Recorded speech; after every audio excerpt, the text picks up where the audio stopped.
Hi hello കാറ്റത്ത് കിളിക്കൂടിൻ്റെ മറ്റൊരു സ്റ്റോറിയിലേക്ക് എല്ലാവർക്കും സ്വാഗതം. അങ്ങനെ നിധിക്ക് പതിവില്ലാതെ അവളുടെ ഏട്ടത്തി സാന്ദ്രയുടെ കോള് വരികയാണ്. സാന്ദ്രച്ചിയുടെ കോള് കണ്ടതും നിധിക്കോ ഫോണ് എടുക്കുന്നുണ്ട്. ഓഫീസിലായിരിക്കും ആ സമയത്ത്.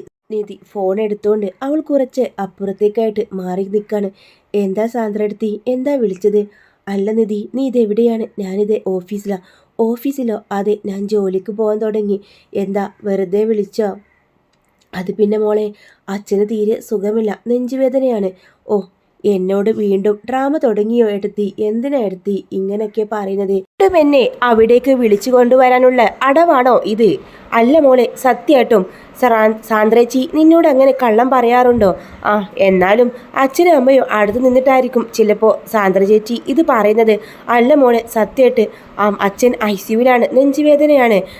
പെട്ടെന്ന് തന്നെ ഡോക്ടർ ഒരു സർജറി വേണമെന്നൊക്കെ പറഞ്ഞത്. മോളെ വിവരം അറിയിക്കാം എനിക്ക് തോന്നി, അത്രയേ ഉള്ളൂ, അവരാരും പറഞ്ഞിട്ടല്ല എന്ന് സാന്ദ്ര പറയുന്നുണ്ട്. അയ്യോ, അത്രയ്ക്ക് സീരിയസ് ആണോ എന്ന് ചോദിക്കുന്നുണ്ട്. അതേ മോളെ, അതുകൊണ്ടല്ലേ ഞാൻ നിന്നെ വിളിച്ചത്. ഞാൻ വിളിക്കാം എടുത്തി എന്ന് പറഞ്ഞ് നിധി ഫോൺ കട്ട് ചെയ്യുന്നുണ്ട്. അപ്പോഴും അവളുടെ മനസ്സിൽ ഒരു ചിന്തയാണ്, ഇതെന്നെ അവിടേക്ക് വിളിച്ചു വരുത്താൻ മറ്റൊരു ട്രാപ്പാണെങ്കിലോ? ഓ, അവിടേക്ക് പോകണ്ട, എന്തെങ്കിലും പ്രത്യേകിച്ച് ഉണ്ടെങ്കിൽ സുധീഷിനെയോ ആരെയും വിട്ട് ഒന്ന് അന്വേഷിപ്പിക്കാം എന്ന് കരുതി അവൾ അവളുടെ സീറ്റിൽ വന്നിരിക്കുകയാണ്. ആ സമയം അവളുടെ കൂട്ടുകാരി ചോദിക്കുക, എന്ത് പറ്റി നിധി, മുഖം വല്ലാതിരിക്കുന്നില്ല? ഏയ്, ആരാ വിളിച്ചത്? അത് ഏട്ടത്തിയാണ്. എന്തു പറഞ്ഞു? അച്ഛന് സുഖമില്ലെന്ന്. ആ, അങ്ങനെയാണെങ്കിൽ ലീവ് എടുത്തിട്ട് വീട്ടിൽ പോയിക്കോളൂ. ഓ, അതിൻ്റെ ആവശ്യമൊന്നുമില്ല, വലിയ കുഴപ്പമൊന്നുമില്ല എന്ന് പറഞ്ഞ് നിധി തൻ്റെ ജോലിയിൽ തുടരാണ് കേട്ടോ. ആ സമയത്ത് അച്ഛനാണെങ്കിലോ വളരെ നീലങ്ങനെ മോശമായിക്കൊണ്ടിരിക്കുമായിരിക്കും. സത്യത്തിൽ അച്ഛൻ ICU തന്നെ ആയിരിക്കും. ഡോക്ടർമാർ സർജറി വേണമെന്ന് പറഞ്ഞെങ്കിലും അദ്ദേഹം അയക്കുന്നില്ല. എനിക്കെൻ്റെ മോളെ കാണണം, എന്നിട്ട് മതി സർജറി എന്ന് പറയാണ്. സാന്ദ്ര വീണ്ടും നിധിയെ വിളിക്കുന്നുണ്ട്. ശ്രാന്തിച്ചി, വെറുതെ ഓരോന്ന് പറഞ്ഞ് എന്നെ വിളിക്കേണ്ട, എനിക്ക് ഇവിടെ നിന്ന് ഓഫീസിൽ നിന്ന് ഇറങ്ങാൻ പറ്റത്തില്ല, ഞാൻ വരത്തില്ല എന്ന് പറയാണ്. ഇതെല്ലാം ഇവരുടെ അടവാണെന്നൊക്കെ കരുതിക്കൊണ്ട് തന്നെയാണ് നിധി പറയുന്നത്. അങ്ങനെ സുധീഷിനെ സാന്ദ്ര വിളിക്കുന്നുണ്ട്. നിധിയുമായിട്ട് ഇങ്ങോട്ട് വരാമോ? അവളുടെ അച്ഛന് തീരെ സുഖമില്ല, ICUവിലാണ്, സർജറി ചെയ്യാൻ സമ്മതിക്കുന്നില്ല, നിധിയെ കണ്ടിട്ട് വേണം സർജറി ചെയ്യാൻ എന്ന മട്ടിലാണ് അച്ഛൻ നിൽക്കുന്നത്. അയ്യോ, സീരിയസ് ആണോ ഏട്ടത്തി എന്ന് ചോദിക്കുമ്പോൾ അതെ. അങ്ങനെ നിധിയുടെ ഓഫീസിലേക്ക് സുധീഷ് പോകുന്നുണ്ട്. അങ്ങനെ നിധിയോട് പറയുന്നുണ്ട്, നിധി പെട്ടെന്ന് വാ, നമുക്ക് പോവാം തെക്കലേക്ക്. എന്താ അവിടെ വിശേഷം? ഞാൻ ഏടത്തിയോട് പറഞ്ഞല്ലോ ഞാൻ വരത്തില്ലെന്ന്. അച്ഛന് ഓപ്പറേഷന് സമ്മതിച്ചാലും ഇല്ലെങ്കിലും അയ്യോ നിധി, അവിടെ കിടക്കുന്നത് നിൻ്റെ അച്ഛനാണ്, അല്ലാതെ എൻ്റെ അച്ഛനല്ല. നീ വാ, നമുക്ക് അവിടെ വരെ പോവാം. ഇനിയിപ്പോൾ നുണ പറയുകയാണെങ്കിലും സത്യം എന്താണെന്ന് നമുക്ക് അറിയാലോ, നീ വാ എന്ന് പറഞ്ഞ് നിധിയും കൂട്ടി ഓഫീസിൽ നിന്ന് സുധീഷ് പോകുന്നുണ്ട്. ആ സമയം നിധി പറയുന്നുണ്ട്, ഈ പോക്ക് വെറുതെ പോകുന്നതായിരിക്കുമെന്ന് ഞാൻ ഇപ്പം തന്നെ പറയാം സുധീഷേ. എനിക്ക് എന്ത് കേണിയാ അവരൊരുക്കിയെന്ന് അന്നത്തെ അറിയാലോ. സുധീഷ് കഷ്ടത്തിൽ രക്ഷപ്പെട്ടത് എന്നവൾ പറയുന്നുണ്ട്. ഇതിപ്പോൾ അങ്ങനെ ആയിരിക്കില്ല. സാന്ദ്രച്ചി വിളിച്ച് പറയുമ്പോൾ സാന്ദ്രച്ചിയെ കൊണ്ട് അവർ നമ്മളെ ട്രാപ്പ് ചെയ്യാനാണെങ്കിലോ? എന്നാലും ആവട്ടെ, ഞാൻ നേരത്തെ എൻ്റെ കൂടെ ഇല്ലേ, പിന്നെ എന്തിനാ ഈ പേടിക്കുന്നത്? അങ്ങനെ അവർ സാന്ദ്ര പറഞ്ഞ പ്രകാരം ഹോസ്പിറ്റലിലേക്കാണ് നേരെ പോകുന്നത്. ICUയുടെ അവിടെ എത്തിയപ്പോഴാണ് നിധിക്ക് താൻ ചെയ്തതും പറഞ്ഞതെല്ലാം തെറ്റാണെന്ന കാര്യം മനസ്സിലാവുന്നത്. തൻ്റെ അച്ഛന് ക്രിട്ടിക്കൽ സ്റ്റേജിൽ ICUവിൽ തന്നെയാണെന്ന് അവൾക്ക് മനസ്സിലാവാണ്. ഇതൊരു ഡ്രാമയായിക്കൂടെ എന്ന് വീണ്ടും അവളുടെ മനസ്സാക്കി ചോദിച്ചെങ്കിലും അവൾക്ക് പിന്നീട് അവിടെ പിടിച്ചു നിൽക്കാനായില്ല. അമ്മ അവളുടെ മുഖത്തേക്ക് നോക്കി ദേഷ്യം നിൽക്കുന്നത്, എന്തിനാടി ഇപ്പോഴെങ്കിലും നീ വന്നത്? അച്ഛൻ ചത്തുവെന്ന് അറിയാനാണ് ആ മനുഷ്യനെ ഒരു സർജറി ചെയ്യാൻ പോലും നീ വന്നിട്ട് മാത്രമേ അനുവദിക്കൂ എന്നും പറഞ്ഞുകൊണ്ട് ഒരേ കിടപ്പാണ്. അങ്ങനെ നിധിയെ കണ്ടതും അവളുടെ അച്ഛൻ വളരെ സ്നേഹത്തോടെ പെരുമാറുന്നുണ്ട്. മോളെ നിധി, നീ വരില്ലെന്നാ ഞാൻ കരുതിയത്. അത്രമാത്രം നിന്നെ ഞാൻ ദ്രോഹിച്ചിട്ടുണ്ട്. നിന്നെ ഏറെക്കുറെ സ്നേഹിച്ചത് ഈ അച്ഛനാണ്. വിവാഹത്തിന് ശേഷം നിന്നെ ഞാൻ ഒരുപാട് ഉപദ്രവിച്ചു. നിന്റെ ആഗ്രഹങ്ങൾക്കൊപ്പം നിൽക്കാതെ നിന്നെ ഞാൻ മാനസികമായി പീഡിപ്പിച്ചു. ഈ അച്ഛനോട് ക്ഷമിക്കണം. നിന്നോട് ക്ഷമ ചോദിക്കാതെ മരിച്ചു പോയാൽ എൻ്റെ ആത്മാവിന് പോലും ശാന്തി ലഭിക്കില്ല. എന്തിനാ അച്ഛാ ഇപ്പോൾ ഇതൊക്കെ പറയുന്നത്? അച്ഛൻ്റെ കാര്യങ്ങളൊക്കെ ഡോക്ടറോട് അന്വേഷിക്കുമ്പോൾ പെട്ടെന്നൊരു സർജറി വേണമെന്ന് അവർ പറയാണ്. അച്ഛാ, സർജറിക്ക് സമ്മതിക്കണം. അച്ഛന് യാതൊരു ആരോഗ്യ പ്രശ്നങ്ങളും ഉണ്ടാവില്ല. അച്ഛൻ എൻ്റെ കൂടെ എന്നും ഉണ്ടാവണം. അച്ഛൻ ഈ നിലയിൽ കിടക്കുന്ന കാണുമ്പോൾ എനിക്ക് സഹിക്കാൻ പറ്റുന്നില്ല. നിധി കരച്ചിലോടെ പറയുമ്പോൾ എൻ്റെ മോള് വന്നല്ലോ, ഇനി ഞാൻ സമ്മതിക്കാം എന്ന് ഡോക്ടറോട് പറയാണ്. അങ്ങനെ ബാക്കി കാര്യങ്ങളെല്ലാം ചെയ്യുന്നുണ്ട്. നിധിയും സുധീഷും അവിടെ തന്നെ നിൽക്കാണ്. സുധീഷിനെ നോക്കിക്കൊണ്ട് തന്നെ അവളുടെ ജ്യേഷ്ഠൻ ദേഷ്യത്തോടെ നോക്കുന്നുണ്ട്. എന്തിനാടി അവനെ വിളിച്ച് നീ ഇങ്ങോട്ട് വന്നത്? അമ്മേ, ഞാൻ ആ വീട്ടിലാണ് താമസിക്കുന്നത്. പിന്നെ എൻ്റെ കൂടെ വരാൻ ആരെങ്കിലും വേണ്ടേ? നിങ്ങൾ ഈ കളിക്കുന്നതൊക്കെ സത്യമാണോ എന്ന് എനിക്കൊരു ബോധ്യം ഉണ്ടായിരുന്നില്ല. കാരണം അത്രയും ഫോടത്തരാ നിങ്ങളും എൻ്റെ ഏട്ടനെന്ന് പറഞ്ഞ ശ്രീകാന്തും എല്ലാം ചെയ്തു വെച്ചത്. അതുകൊണ്ട് എനിക്ക് എൻ്റെ ഭർത്താവിനെ കൂട്ടാതെ ഞാൻ എങ്ങനെ ഇങ്ങോട്ട് എന്ത് വിശ്വസിച്ചു വരും? ഓ, ഒരു ഭർത്താവ് എന്ന് പറഞ്ഞ് അമ്മ പുച്ഛത്തോടെ പറയാണ്. മാറി നിൽക്കാണ് നിധിയും സുധീഷും കൂടെ.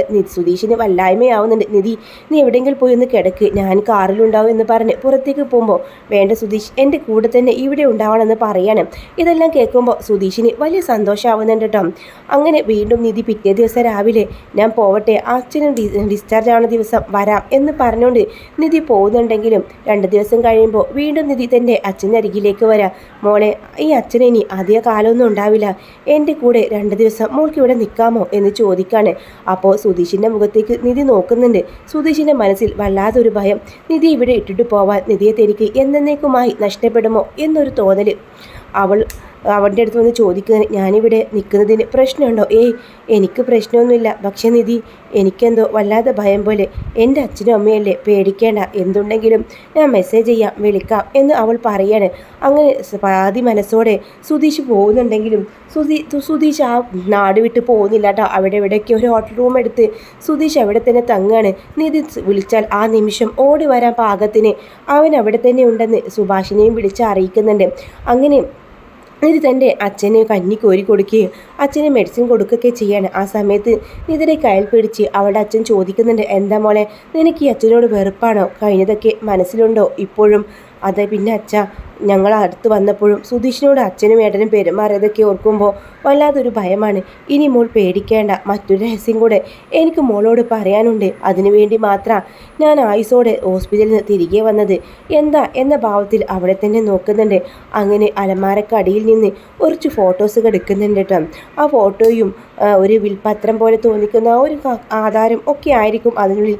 എന്താ അച്ഛാ ഇത്? ഇതൊക്കെ എന്താ ഇപ്പോൾ ഇതൊക്കെ എടുക്കാൻ കാരണം?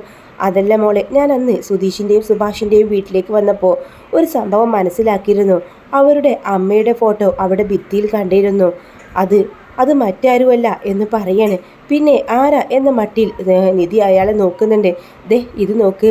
അങ്ങനെ അവൾ ആ ഫോട്ടോ എല്ലാം മറിച്ചു നോക്കുന്ന സമയത്ത് തൻ്റെ അച്ഛൻ്റെ കൂടെ നിൽക്കുന്ന ആ സ്ത്രീ സുധീഷിൻ്റെ അമ്മയാണെന്ന കാര്യം അവൾ നെറ്റിലൂടെ മനസ്സിലാക്കാൻ. ഇതാരാ അച്ഛാ? അച്ഛൻ ഇവർ തമ്മിൽ എന്താ ബന്ധം? അതെ, എൻ്റെ പെങ്ങളാണ്, അതായത് നിൻ്റെ അപ്പച്ചി. അവൾ സ്നേഹിച്ച ഒരാളെ ഒളിച്ചോടി പോയതിനു ശേഷം അവളെ ആരും ഈ തറവാട്ടിലേക്ക് കയറ്റിയില്ല.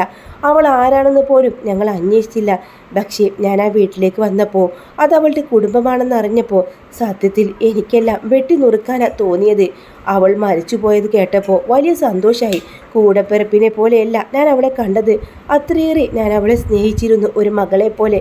ഞാനും അവളും വയസ്സിന് വ്യത്യാസം ഉണ്ടെങ്കിലും ഞങ്ങൾ ഒരുപാട് സ്നേഹിച്ച ഒരു ഏട്ടൻ അനുജത്തി എന്ന് പറഞ്ഞ നാട്ടുകാർക്കെല്ലാം വളരെ പ്രിയങ്കരിയായിരുന്നു ഞങ്ങൾ രണ്ടുപേരും. ഒരു ദിവസം അവൾക്ക് വേണ്ടി അച്ഛനും അമ്മയും ഒരു പയ്യനെ കണ്ടെത്തി. എന്നാൽ എന്നോട് പോലൊരു വാക്കുപോലും പറയാതെ അവൾ രാത്രിക്ക് രാത്രി ആ ലോറി ഡ്രൈവറുടെ കൂടെ ഒളിച്ചോടിപ്പോയി. അവിടെ എത്തിയതിനു ശേഷം അവളുടെ ഭർത്താവ് അയാളായിരുന്നുവെന്നും അവൾ മരണപ്പെട്ടുവെന്നും അവളുടെ മക്കളാണ് സുഭാഷും സുധീഷും എല്ലാവരും എപ്പോഴും എൻ്റെ മനസ്സിലെ പക അടങ്ങിയില്ല. പക്ഷേ പിന്നീട് എനിക്ക് മനസ്സിലായത് എൻ്റെ പെങ്ങളെ നിൻ്റെ അമ്മായി അച്ഛൻ ചവിട്ടിക്കൊന്നതാണ്. അല്ല, ഒരിക്കലുമല്ല. അച്ഛന് ഒരിക്കലും അങ്ങനെ ചെയ്യാൻ കഴിയില്ല. പിന്നെ നാട്ടുകാരെല്ലാം പറയുന്നത് എന്തുകൊണ്ടാണ്? അവരത്ര പുണ്യാളനാണോ? പക്ഷേ ഇല്ല, അമ്മയെ അച്ഛൻ കൊന്നതല്ല, അതെനിക്ക് തീർച്ചയുണ്ട്. ആ മനുഷ്യൻ്റെ മനസ്സിൽ എന്തൊക്കെയോ സങ്കടങ്ങളുണ്ട്. ആ വിശ്വാസം നിന്നെ രക്ഷിക്കട്ടെ. നിനക്ക് ഉറപ്പുണ്ടോ?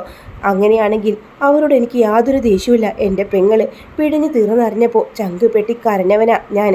എന്നിട്ടും ആ ഒരു പകന സുധീഷിനോട് തീർക്കാനാ അന്ന് അവനെ അങ്ങനെയൊക്കെ ചെയ്യിച്ചത്. അങ്ങനെ നിധി മനസ്സിലാക്കുകയാണ് തൻ്റെ അപ്പച്ചിയുടെ മക്കൾ തന്നെയാണ് തന്നെ താലി കെട്ടിയ സുധീഷും മറ്റുള്ളവരെന്ന്, അതായത് തൻ്റെ മുറച്ചെറുക്കൻ. അങ്ങനെ നിധി വളരെ സന്തോഷത്തോടെയാണ് കേട്ടോ. ആ സമയത്ത് അവളുടെ അച്ഛൻ വീണ്ടും ഒരു ഫയലെടുത്ത് നടക്കുന്നുണ്ട്. ഇത് എൻ്റെ അനുജത്തിക്ക് വേണ്ടി മാറ്റിവെച്ച സ്വത്തുവകകളാണ്, അതവളുടെ മക്കൾക്ക് കിട്ടട്ടെ. ഇതെല്ലാം കെട്ടിപ്പൊറുക്കി വെച്ചിട്ട് എന്തിനാ? ഇന്നോ നാളെയോ എന്ന് കരുതി മണ്ണിലോട്ട് പോവാൻ നിൽക്കുന്ന എന്നെയാണോ എന്നൊക്കെ കരുതി പറഞ്ഞുകൊണ്ട് തന്നെ അവളുടെ നേരെ ആ വിൽപത്രവും ആധാരവും നീട്ടുക. ഇത് അവർക്ക് ഇന്ന് കൊടുക്കണം. അവരുടെ അമ്മയ്ക്ക് അവകാശപ്പെട്ട സ്ഥാനങ്ങളാണ്, നിങ്ങൾക്ക് നല്ലൊരു ജീവിതം ഉണ്ടാവണം എന്ന് പറയുന്നുണ്ട്. അച്ഛനോട് വളരെ സന്തോഷത്തോടെയും സ്നേഹത്തോടെയും പെരുമാറി നിധി സന്തോഷത്തോടെ പിറ്റേ ദിവസം രാവിലെ അവളുടെ കിളിക്കൂടിലേക്ക് മടങ്ങാണ് കേട്ടോ. മറ്റു വലിയൊരു രഹസ്യം അവളുടെ മനസ്സിലുണ്ട്. അങ്ങനെ നിധി വഴിയിലെത്തിയപ്പോൾ സുധീഷിനെ വിളിക്കുക. സുധീഷ് അപ്പം തന്നെ കാറുമായിട്ട് വരുന്ന കാണുമ്പോൾ അത്ഭുതത്തോടെ അവൾ ചോദിക്കും, അല്ല സുധീഷ് ഇന്നലെ പോയില്ലേ? ഇല്ല, എനിക്ക് പോകാൻ മനസ്സ് വന്നില്ല. എനിക്കെന്തോ നിധി ഇവിടെ ഉപേക്ഷിച്ച് പോകുമ്പോൾ നിധി എന്നെ വിളിച്ചാൽ അവിടെ നിന്ന് ഓടി വരാൻ എനിക്ക് കഴിയില്ലല്ലോ എന്നോർത്ത് ഞാൻ ഇവിടെ തന്നെ ഹോട്ടലിൽ റൂം എടുത്ത് നിൽക്കുമായിരുന്നു എന്ന് സുധീഷ് പറയുമ്പോൾ അവൾ അകത്തേക്ക് ക്ഷണിക്കുന്നതിന്, ഇല്ല നിധി, ഞാൻ ഇവിടെ നിന്നോളാം, നിധി റെഡി ആയിട്ട് വന്നാൽ മതി, ഇങ്ങോട്ട് വാ സുധീഷേ എന്നവളുടെ അച്ഛൻ മുറ്റത്ത് നിന്ന് വിളിക്കാട്ടോ. അങ്ങനെ മടിച്ചാണ് സുധീഷ് അങ്ങോട്ട് പോകുന്നുണ്ട്. സുധീഷിനെ കൈ കൊടുക്കുക. എടോ, എൻ്റെ സ്നേഹം നീ തെറ്റിദ്ധരിക്കേണ്ട, നീ വിശ്വസിക്കാതിരിക്കാൻ വേണ്ട. ഇപ്പോൾ ഒരച്ഛന് മരുമകന് നൽകുന്ന സ്നേഹം തന്നെയാണ് ഞാൻ നിനക്ക് നൽകുന്നത്. പിന്നെ കുറച്ച് രഹസ്യങ്ങളൊക്കെ ഉണ്ട്, നിധി വഴിയെ നിൻ്റെ അടുത്ത് പറയും എന്ന് പറയാട്ടോ. അപ്പോൾ നിധി ഇങ്ങനെ മുഖത്തേക്ക് നോക്കുന്നുണ്ട്. എന്താ എന്ന അർത്ഥത്തിൽ അവളുടെ മുഖത്ത് സന്തോഷം കണ്ടതും എന്തോ ഒരു നല്ല കാര്യമുണ്ടെന്ന് സുധീഷിന് മനസ്സിലാവാട്ടോ. അങ്ങനെ അവർ എല്ലാവരോടും യാത്ര പറഞ്ഞു പോവാണ്. എന്നാൽ നിധിയുടെ അമ്മയ്ക്ക് ഒട്ടും സുധീഷിനെ ഉൾക്കൊള്ളാൻ വയ്യാട്ടോ.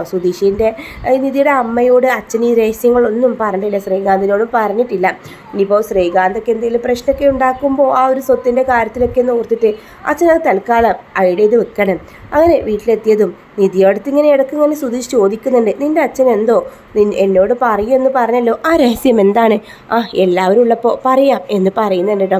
അങ്ങനെ നിധി എല്ലാവരെയും വീട്ടിൽ വിളിച്ചു വരുത്താട്ടോ. ഭാസ്കരനെയും വരുന്നുണ്ട് കേട്ടോ. അങ്ങനെ അച്ഛൻ്റെ അടുത്തേക്ക് വന്നിട്ട് അവളുടെ കയ്യിലുള്ള ആൽബെല്ലാം ഭാസ്കരൻ്റെ കയ്യിൽ വെച്ച് കൊടുക്കുകയാണ്. ഭാസ്കരൻ നെട്ടലോടെ ആ ഫോട്ടോയിലേക്ക് നോക്കുകയാണ്. തൻ്റെ ഭാര്യയും അവളുടെ ഏട്ടനും നിൽക്കുന്ന ഒരു ഫോട്ടോയാണ് അയാൾക്ക് മനസ്സിലാവുന്നുണ്ട്. ഇത്രയും കാലമാണെങ്കിലും തൻ്റെ ഭാര്യയുടെ അച്ഛനെയും അമ്മേനൊക്കെ അറിയാമെങ്കിലും ഏട്ടനെ കുറിച്ച് അയാൾ ഇതുവരെ കേട്ടിട്ടില്ലായിരുന്നു. അങ്ങനെ അവൾ സന്തോഷത്തോടെ പറയാണ്, അച്ഛൻ്റെ ഭാര്യ, അതായത് സുധീഷിൻ്റെ അമ്മ എൻ്റെ അപ്പച്ചിയായിരുന്നു എന്ന രഹസ്യം ഇന്നലെ എൻ്റെ അച്ഛൻ എല്ലാവരും പറഞ്ഞത്. ഇഷ്ടപ്പെട്ട പുരുഷൻ്റെ കൂടെ ഇറങ്ങിപ്പോയത് പിന്നെ അവരാരും സ്വീകരിച്ചില്ല, മരിച്ചതിൽ കണക്കാക്കി. അച്ഛൻ ഇവിടെ വന്നപ്പോഴാണ് ആ രഹസ്യം മനസ്സിലാക്കിയത്. ആദ്യമൊക്കെ ദേഷ്യമായിരുന്നു, പിന്നീട് അതെല്ലാം ഇല്ലാതായും. ഇപ്പോഴും ആ അപ്പച്ചിക്ക് വേണ്ടി മാറ്റിവെച്ച സ്വത്തുക്കളും എല്ലാം മക്കൾക്ക് ഉപകാരപ്പെടട്ടെ എന്ന് പറഞ്ഞ് വളരെ സന്തോഷത്തോടെ നല്ല മനസ്സോടെയാണ് അച്ഛനത് എനിക്ക് നൽകിയതെന്ന് പറഞ്ഞ് നിധി ആധാരമെല്ലാം എടുത്ത് അവരുടെ കൈ കൊടുക്കുക. ഒന്നും വേണ്ട മോളെ, അവൾ എത്രയോ ദിവസം അവളുടെ വീട്ടുകാരെ ഓർത്ത് കരഞ്ഞിട്ടുണ്ട്, അവളുടെ ഏട്ടനെ കുറിച്ച് പറഞ്ഞിട്ടുണ്ട്. ഒരാൾ പോലും ഇങ്ങോട്ട് തിരിഞ്ഞു നോക്കിയിട്ടില്ല അവളെ വിളിക്കാനോ. 2-3 പ്രാവശ്യം അവളുടെ ഏട്ടൻ്റെ അടുത്തേക്ക് അവൾ പല പ്രാവശ്യം അവൾ അങ്ങോട്ട് ചെന്നിട്ടുണ്ട്. എന്നിട്ട് പോലും അവരെല്ലാം അവളെ ആട്ടി വിടുകയായിരുന്നു. ഒടുവിൽ മനസ്സ് നൊന്താണ്. അവൾക്ക് അത്രയും പ്രയാസമായിരുന്നു എൻ്റെ കൂടെ ജീവിക്കുന്ന സന്തോഷത്തോടെ ആണെങ്കിലും അവൾ ഓരോ നിമിഷം അവളുടെ ഏട്ടനെ കുറിച്ചോർത്ത് വേദനിച്ചിട്ടുണ്ടായിരുന്നു.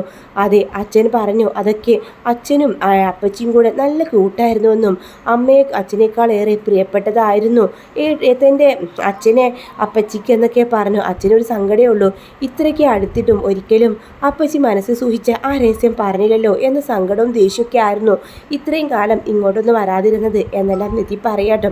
അപ്പോൾ നിധി എൻ്റെ മുറപ്പെണ്ണാണോ എന്ന് സുധീഷ് സന്ദർഭത്തിനനുസരിച്ച് ചോദിക്കുന്നുണ്ട്. ആ സമയം ഈ നികേഷ് ആണെങ്കിൽ ഒന്ന് ആക്കി പറഞ്ഞു, അതേ മുറപ്പെണ്ണാണ്, ഞങ്ങളെല്ലാവരും മുറച്ചെറുക്കന്മാരാണ് എന്നടിൽ പറയട്ടെ. ഒന്ന് പോടാ, അപ്പം ഞാൻ താലിയെടുത്ത് എൻ്റെ മുറപ്പെണ്ണിൻ്റെ കഴുത്തിൽ തന്നെയാണല്ലേ എന്ന് പറയുമ്പോൾ എന്നും ദേഷ്യത്തിൽ നോക്കുന്ന നിധി ഒരു ചെറു പുഞ്ചിരിയോടെ അങ്ങ് സുധീഷിനെ നോക്കാട്ടോ. എന്നിട്ട് അകത്തേക്ക് പോകുമ്പോൾ സുധീഷ് ഇങ്ങനെ ഡാൻസ് കളിക്കാട്ടോ. അപ്പോൾ അച്ഛാ, എന്തായാലും നല്ലൊരു കുടുംബത്തിൽ നിന്നാണ് അച്ഛനും അമ്മയെ കൊണ്ടുവന്നത്. പക്ഷേ അച്ഛനും അമ്മയെ കൊല്ലേണ്ടായിരുന്നു എന്ന് പറയണം. എടാ, ഒരക്ഷരം ഇന്ത്യയിൽ നീയുണ്ടല്ലോ, നിന്നെ അടിച്ച് ഷെയ്പ്പാക്കും എന്ന് അച്ഛൻ പറയുന്നുണ്ട്. അങ്ങനെ വേദനയോടെ ആ ഫോട്ടോയിൽ നോക്കി അദ്ദേഹം അങ്ങ് പോവാട്ടോ. ആ ഒരു ഫോട്ടോയിൽ നോക്കി പൊട്ടിക്കരയുന്ന ഭാസ്കരൻ്റെ അടുത്തേക്ക് വരുന്നുണ്ട് നിധി. അച്ഛനൊരിക്കലും ഇങ്ങനെയൊരു തെറ്റ് ചെയ്യില്ലെന്ന് എനിക്കറിയാം. എൻ്റെ അച്ഛനും അത് ചോദിച്ചു. അമ്മയെ കൊന്നത് അച്ഛനാണെന്ന മട്ടില്ല അച്ഛൻ എന്നോട് സംസാരിച്ചത്. അപ്പോഴും ഞാൻ പറഞ്ഞത് അച്ഛനൊരിക്കലും അങ്ങനെ ചെയ്യാൻ കഴിയില്ലെന്നാ. എന്താണെന്ന് സംഭവിച്ചത്? അമ്മയെ കൊന്നത് ആരാ? അമ്മയെ സത്യത്തിൽ കൊന്നതാണോ അതോ അമ്മ മരിച്ചു പോയതാണോ? അതൊക്കെ നാട്ടുകാർ പറയുന്നതല്ലേ. എൻ്റെ ഭാര്യയെ എനിക്ക് കൊല്ലാൻ കഴിയോ? ഇല്ല, ഞാൻ ഒരിക്കലും അവളെ കൊല്ലില്ല. അവളൊന്നും നുള്ളി നോവിക്കാൻ എനിക്കാവില്ല. എന്നെ വിശ്വസിച്ച് എൻ്റെ കൂടെ വന്നവളാ അവളെ ഞാൻ എങ്ങനെ നോവിക്കും? അവളെ ഞാൻ കൊന്നതല്ല.